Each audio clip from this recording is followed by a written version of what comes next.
Hello and welcome to a VO's Journey podcast. My name is Anthony Pica, and this show is all about helping the new and upcoming voiceover artists grow their business and sidestep all of the crazy things that I seem to step on. Well, today is the day we are going to talk about that word that nobody wants to hear: patience. It is the word that no one ever wants to hear, but I think that it's so valuable to just reiterate the importance of being patient. When I first started in this business, I look back on everything that I did, the time it took me, and the people I work with now, the amazing people I work with now. I want to help them move so much faster. And I do. But I look around and I see, though, that there's still this feeling that we can build an entire business overnight. So we're going to talk about that today. It's not meant to, frustrate anybody about, what's happening, but just, to kind of reset and realize you might be doing all of the right things, but, you're not growing as fast as you would like to. And that's okay, because we need patience. All right, let's do it. This is VO's Journey.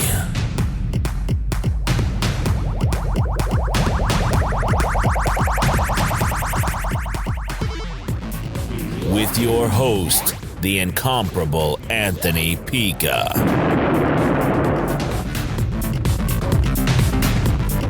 All right, so talking about patience, I think that, whenever we hear that, all of us, maybe it's the American way, I don't know what way it is, but, we want things now, we want it and we want it now. We don't want to wait 10 days, 20 days, a month, 6 months, a year, 2 years, 3 years. We don't want to wait. We want everything to just happen right now. I'm the same way. I want a Cybertruck now. I want Tesla to get their butt moving. I want a Cybertruck. And I'm an idiot, but it looks cool. It looks cool, and it'll drive me around. So, but the point I'm trying to make is that, we don't like to wait. I remember when I started in voiceover, I had no idea what to expect. I didn't know what I should be or shouldn't be doing. Sure, I looked around, but when you're just starting, you hear what people are saying, you see what they're saying, but there's such a bombardment of information that it's hard to really get your feet grounded, because you just don't know where that ground is. But, fortunately for me, I just remembered from, my acting days that I knew that as an actor, I needed to find a place and audition. Now, me today, I don't like that. I don't believe in it. I think things have changed. But at that point with ACX, it was a great thing to do. So that's what I did. And, it worked, but it took me a long time to build up any sort of making money. But I want to shift that focus, and why patience, I'm talking about that too, is because, ACX and audiobooks in that sense, they're a wonderful place to start because it offers you a fast win, meaning that there's so many books available. And let's be honest, there's books that, not all books are created equal. Some are written very well. Some are not written very well. And I think that in itself can tell you a little bit about why there are so many books available for people. And, there's so many more books coming to the market than there are narrators who want to do those specific type of books. So, for me at the time, I was like, I don't care. I'll do it. I was doing anything. I thought royalty share was the greatest thing since sliced bread, and didn't understand why so many other people didn't like it. And I had my method. I wasn't doing long books. I was doing short books. So I was like, long royalty share books doesn't make sense. But why would having, hundreds of books under my belt and getting royalties possibly from them a bad thing? So that was my mindset. But anyways, where I'm going with this is as many of you know, I'm a big advocate for Fiverr, and I'm doing pretty well on Fiverr. And, when I first started, I did absolutely nothing. I couldn't get a job to save my life. I didn't know what I was doing. I didn't have a demo. I sucked. I sucked, right? I mean, I probably still suck now, but I'm not as bad. But I sucked then really bad. And I didn't know what I was doing. I didn't know how to present myself professionally. With an audiobook, it was more of a long form acting, which I was used to as an actor, right? Telling a story in long form. But when you work in short type of commercial settings or even short videos, things like this, of this nature, right? It's a different style of acting. People want you to be relatable. And that's really the real word is relatable, not necessarily conversational. It should be relatable, but everybody uses conversational. But anyways, I did not get any business. I think for the first 8 months of my business on Fiverr, I made like a total of like $700 or $800 total in 8 months. Right. So, I mean, we're talking like, $50 to $100 a month was the total that I made a month for like eight months. So I mean, we're not talking about some stellar, breakout out of the gate on Fiverr, and this wasn't like it was 2011 or 2010, when they started. I mean, this was, 3.5 years ago. So, I hear people and they look at me and what I'm doing on Fiverr now. And maybe they, I think it's so easy. And we all would do this, including me. We all look at somebody where they are now and we feel this immediate need to compare ourselves to them, which makes sense because who are we going to, how do we judge ourselves unless we have something to judge it off of, right? So, I mean, that makes sense. There's nothing wrong with that per se, but it's good if you use it as maybe as an inspiration to go somewhere, not as a anchor to hold you down, like, and I'm never going to get there. How does that person get all that, et cetera, et cetera. I mean, they wasn't like that. And if you, and listen, there are occasional people I see pop up that say, oh, I started voiceover this month and made $1,000. That's like, I mean, who is that? Like, I'm sure there's somebody out there or people who have done that, but I mean, that sure as heck wasn't me. And I mean, those are outliers. That's not how business works in general. You know what I mean? Sure, you have people who defy the rest of the odds, and that's great, but that's not the majority of people. But here's the rub. Just because you don't defy the odds out of the gate doesn't mean you're not going to build an amazing business. So and if I did that too, I wouldn't be here talking to you. If I gave up, because I wasn't making any money, I wasn't doing anything up the front, it wouldn't have been good. But the reason why I kept going and I felt the fire and the patience kept getting re-upped, if you will, I kept re-enlisting with the patience officer, is that, I kept myself working even if the work was not ideal, meaning that even if I was doing royalty share books, even if I was doing jobs for $5 or whatever I could get, I kept trying to make sure that I was at least working on something, not trying to get a $2,000 job that I was competing against people who'd been doing this for 20, 30 years. I mean, it's just not going to happen. I mean, I couldn't even getting my foot in the door was possible because you can pay for that now. But I think we forget sometimes that money does help you a lot when it comes to, getting past certain barriers, like the amount of time it takes you to do something. But it still doesn't fully replace your skill, your experience, and that does take time. So, again, with me, I mean, it took me a long time to build my business up on Fiverr, and I was working nonstop on ACX. But again, it wasn't like I was being paid thousands of dollars a month on ACX. I mean, I didn't even start making money for a few months, maybe a couple of dollars here or there for royalty share, or maybe I was paid $50 to do a book. I remember my first book, I think I was paid $50 to do this book on sports nutrition. I remember I recorded that book on my $40 mic, on my Blue Snowball mic. And I think on that one, I didn't even have the pop filter yet that I made with pantyhose. But I remember that. I remember it vaguely, and it's not vaguely, but I mean, I do remember. I can picture in my head doing it. And I think about what I've done now back then. And man, the mountains that I've climbed since then in just 3.5 years. And I think from 3.5 years now, where I will be in the mountains, the more mountains I will climb and the distance that I will have traversed. I mean, but the patience that you have to have in this business cannot be overlooked, or any business. So I'm saying to you, if you are right now feeling like, you're doing the things right, you're doing everything Anthony says, you're doing everything Bill says, you're doing everything Mark says, you're doing everything,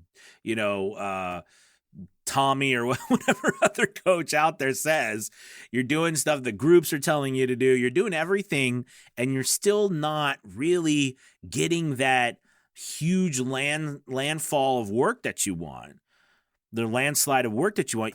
The reality is that you think you're doing something wrong. You're not. All right. A lot of times it just takes more time. And I know nobody wants to hear that, but part of that should be comforting to you as well. Because remember, if you want to build something that lasts, right? If you want to build let's say take a building. If you want to build a building that lasts the test of time, okay, what's the most important part of that, right? I would think it would be the base of the building, all right? It would be the foundation. The foundation is what, holds everything up. And to build a foundation takes the longest part of the time, all right? I mean, it's the most important part. Now, you could go into modern construction, yada, yada, but you get what I'm trying to say. The foundation is the most vital part. And it takes to build a really solid foundation, it's got to take time. And I do want to talk about how when I first started, I remember thinking, I know I've said this a couple times, but I remember thinking I would never do commercial VOs. I remember specifically saying, look, I'm not a commercial voice actor. I mean, I don't do commercials. I never thought I'd do commercials. I hear people's commercial demos. I was like, man, I ain't never going to be like that. I'm never going to do like that. Like, that's just not me. I mean, I could do audiobooks, I can read. I don't even do that very well right now, but I could try. But I mean, and I could do characters. I was always fun with characters. That was because I love character. I love being goofy like that. So, that was what I thought was going to be my bread and butter. But the thing is after book, after book, after book, after hour, after word, I mean, after hundreds of thousands, millions of words, millions and millions of words read, books, after I realized now that all of that played such a pivotal role, not like financially at that moment, but it played a pivotal role building a foundation of me learning how to deliver a message. Even though doing an audiobook is not a commercial, it's still the idea of delivering a message in a polished manner that doesn't sound polished. I mean, that's the whole idea here, right? And I know I've talked about, I think I've said it a couple times, but I love this quote from Konstantin Stanislavski, right, the famous acting coach, who said, great art is concealed art. I mean, think about that. Great art is concealed art, right? We don't want to know the art is actually happening. Like, we don't want to see it happening. We just want to see it done and imagine what the art is trying to tell us, not the guy or the gal behind it who's we don't want to see, we don't want that to be a part of the presentation. Okay. And the same thing goes with us, but you don't just get that overnight. It takes time to get that. And this is talking from a guy who spent his whole life, from high school to college to professional career, acting, teaching actors, coaching actors, directing, producing work, technical theater. I mean, all sorts of things. Okay.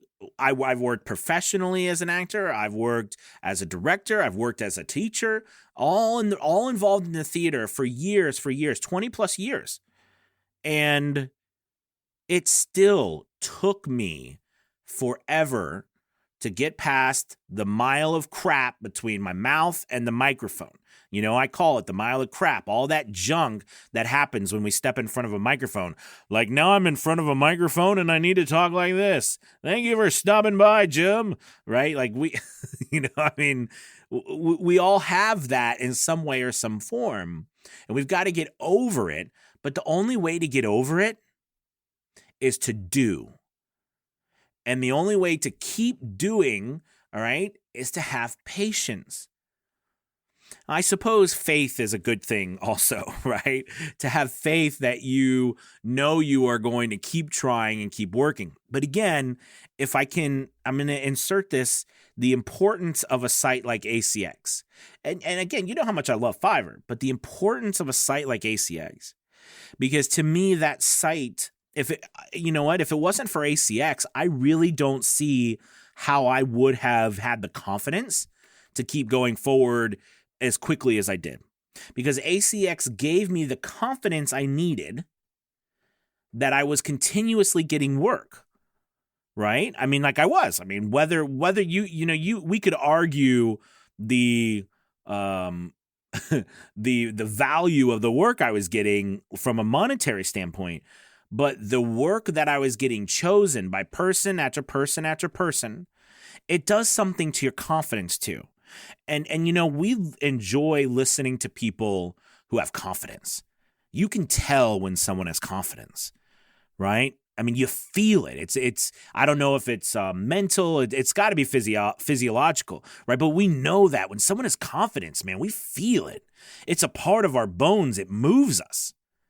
But you can't be confident if you're not actually getting work or chosen by people or getting complimented by people or getting positive reinforcement. And you can get positive reinforcement by being hired. And if you're not being hired, that starts to give you negative reinforcement. So you want to find yourself places where you can get quick wins. And then I know that's counterintuitive to the being patient aspect. But where I want you to be patient is that even if you are getting those quick wins, which is what you should be trying to, you've got to be patient enough to know they're going to pay off. We'll use Fiverr. We'll reinsert Fiverr into this this argument that I'm posing to you. All right, but if you are working on Fiverr and you're making, you're charging $5, okay? Well, you know what? You've got to be patient. Don't rush out there and say, that's it. I'm raising it to $100 a pop. I'm done. This guy keeps bothering me. He continues to ask for revisions. Then he threatened to cancel the order on me because he said, I'm just not getting it. And I know he's probably going to use my voiceover. And this person over here just ordered something and then ordered it again and canceled it because they screwed up. And now it's messed up my stat. You know all the different crazy things that happen on Fiverr. But you've got to be patient with your business. You've got to do the things repetitively over and over again to build that foundation. And once that foundation is built, and you will know it's built because you will start to see growth. You will start to see a change in you. I mean, I think the biggest thing that happened to me in my business was the change in me. The work came after, but the change in me came from the confidence I got from doing things over and over and over and over and over again. I mean, I cannot state to you how much those endless nights of audiobook work, what it did for me and my confidence in my business. I mean, it really did a lot. It built the person in. Now, ironically, today I don't do a lot of audiobooks anymore. Okay, because now I do all commercial work, pretty much. Right? So the irony, right? The irony of it all. But again, I would have never got there if I hadn't gone through what I did and I wasn't patient enough to just do work, just build a business. To me at the time, it was more impressive, I felt, than to say, hey, I earned X amount of money, as opposed to me, hey, I've got 25 books on Amazon that I'm the narrator. I thought that was the coolest thing since sliced bread. I really did. I still do to an extent now, but at that time that was so cool. I could tell people, yeah, you can find my audiobook on Amazon, on Audible. It's yeah, I'm an audiobook. I'm a narrator on Amazon and Audible. I love being able to search and find myself. And it was so cool. Did I tell anybody the book wasn't making any money? No, of course not. But it was still a blast to see myself there and to feel like I was actually accomplishing something, because I was. And that's what you need to do too. If you see business somewhere, but it is not the most ideal business out there at the moment that you feel like you should be doing, but everywhere else you go, there is a huge door that is just slammed in your face because you're not quite at that place where you're able to get it. Don't fight. Go get the business that you can get and build the foundation and move yourself up. All right? I'm not saying doing lots of audiobooks is hell, but I love the saying that, if you're in hell, you know what I mean? If you're walking through hell, don't stop. Keep walking and walk yourself right out. You know what I mean? Don't stop walking. That's the worst thing you can do. Keep walking. All right. I hope this helps with just maybe what you're going through right now, or just some thoughts about being patient and also not being so hard on yourself when things don't seem to work out, or when someone offers you a job over here, but you're like, oh, I really want this work over here, but you've got this work coming in over here, and you're like, oh, Anthony said this and someone else said that. I just want more work. I want this type of work. You're going to get there. You will get there. I also love another saying where people say, you're not going to fail until you actually give up, right? You don't lose until you quit. All right? So keep going. Be patient. You are awesome. You can make it work. But don't underestimate the amount of work that you've got to do. And when listen, I was one of those people who was like, okay, I hear all these people saying the work, but what work is, I'm missing something. What is the work I got to do? Well, I can tell you, I found out what the work was. It was the night after night after night after night, falling asleep everywhere during that, like just exhausted doing the things, because it became an obsession of mine. Like I was obsessed.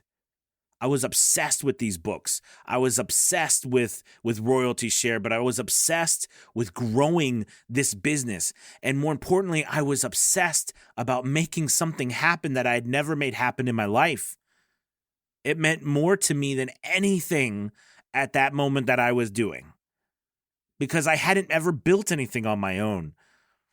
And I felt like that was the only way at that moment I could prove to myself that I was going to be successful. So I wasn't going to give up. I couldn't give up. If I gave up, I was just going to prove again to myself that I wasn't worth anything. Whether that feeling was right or wrong, we could debate that forever. Get a bunch of shrinks in on the conversation. But you know what? You know as well as I do, those feelings are real to us and they matter. And those are down in the place, they're down in that place we don't tell people. We don't tell people about that stuff. That's like private stuff that we only tell ourselves and in our heads and our hearts and our souls. But it's there. And I knew for myself, I had to win. I was sick of losing.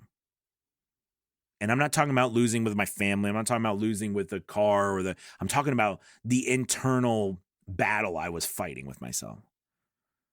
The fight that I had day in and day out, that waking up thinking, this is not what I want to do.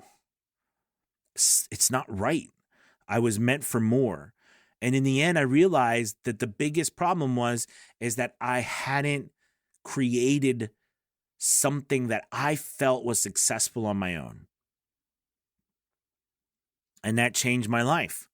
This business has changed my entire life. It has changed the course of my life, the course of my family's life. It's changed everything. It has changed the future of my children's lives, the future of their children's lives. It's changed everything. And I'm sure as heck happy that I had the patience at that time to keep moving forward. And I know you will too. So look, I think that might have gotten way off topic. I don't know that when exactly, but gosh, I hope it helps. All right, be patient. You can do it. All right, you guys, thank you so much as always for listening. It is an honor to be able to speak to you guys, and you have a wonderful week. Talk to you later. Peace.